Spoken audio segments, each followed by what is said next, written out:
नमस्कार मित्रांनो, शिक्षक बदली पोर्टल अपडेट. शिक्षकांनी याद्यांवर अपील माननीय मुख्य कार्यकारी अधिकारी यांच्याकडे करण्याची मुदत 25 जून 2025 ते 27 जून 2025 पर्यंत असेल.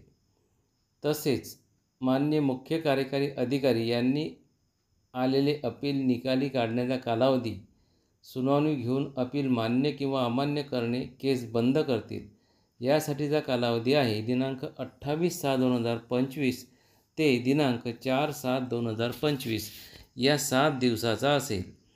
3. त्यानंतर पुन्हा संवर्ग 1 ते 4च्या बदलीपात्र याद्या प्रसारित होतील. 4. नंतर रिक्त पदाचा अहवाल घोषित होईल. आणि 5. नंतर संवर्ग 1 साठी फॉर्म भरण्याची सुविधा मिळेल. अशा प्रकारे 4 जुलैच्या पुढे ह्या 3-4 प्रक्रिया झाल्यानंतर संवर्ग 1 साठी प्राधान्यक्रम भरण्यासाठी आपल्याला सुविधा मिळणार आहे.